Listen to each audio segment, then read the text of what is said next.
Hi, good morning, Kia ora. Sorry for my husky voice. This is my body's way of telling me to keep quiet. But you have to bear me for a few minutes on this stage. I'm excited to be here. I was here virtually in 2021. So if you want to hear a longer version of my talk, you should go check it online so that I don't have to do it with this voice. But I'm Sandhya Sriram, the group CEO and co-founder of Shiok Meats, and I'm originally from India, a stem cell scientist, serial entrepreneur, an advisor, and a mentor and an angel investor as well. But today I'm here representing my company, Shiok Meats, which is a cultivated seafood and meat company based out in Singapore. Cultivated meat means where we make meat and seafood using stem cells without having to grow the entire animal. We are here to feed the next 2 billion in population that we are going to grow in the next couple of decades. Hence, taking the pressure off the current food producers, trying to work with them, collaborate with them, and produce diverse sources of food. At Shiok, we predominantly work on shellfish like shrimp, crab, and lobster, as well as beef through an acquisition of a company called Gaia Foods. So I'm here to actually give you an update on what I spoke in 2021, where I said that we will launch our commercial products hopefully in 2023 to 2024. Well, that's not happening. So I'm here to give you an update that technology takes time. We fail. We have challenges. We have a lot of money, but we need more money. We will fail more, but we will succeed at the end of the day because we are talking about an industry that's worth multi-trillion dollars.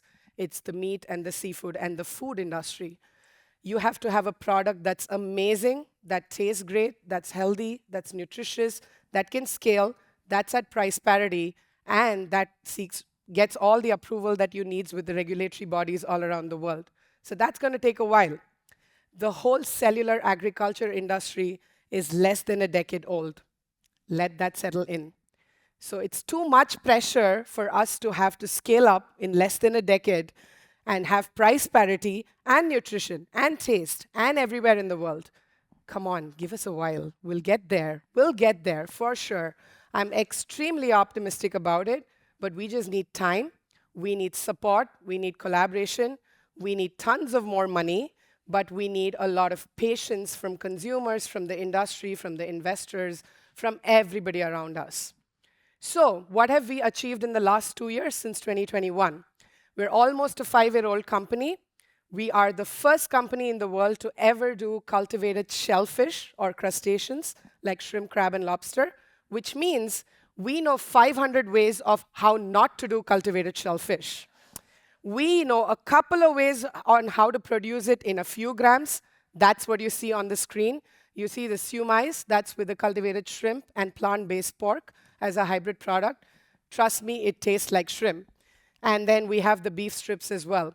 We can do all of this for a couple of grams. I can probably feed about 5 of you in this theater right now.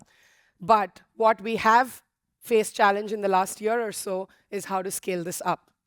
We will get there. We have to go a few steps behind, but we'll get there. So that's the update I have for you, that give us a while. We'll get there. We are figuring out another 500 ways of how not to do scale up of cultivated meat. But we'll find that one way very soon. And Singapore is actually the first country and the only country that right now allows sale of such products. There is only one company, another US company, that has launched their chicken, and they only sell a few portions in a week. People say that in a very negative connotation. I actually take it as positive. Well, there are a few portions a week. So we will get to many portions every day in the next couple of years. It is going to take a decade or so to get to that scale. But like I said, we all need to work together to make it happen, because the ultimate vision is that us as a consumer walk into a supermarket and we have the choice to make. There's plant-based, there's cultivated, there's insect-based, there's fermentation, there's traditional, there's all these different kinds of products, and you as a consumer get to decide what you want to cook, what you want to buy, what you want to put in your mouths and stomachs. So we are all in it together to feed the 10 billion that we will be in the next couple of decades. Thank you. Kia ora.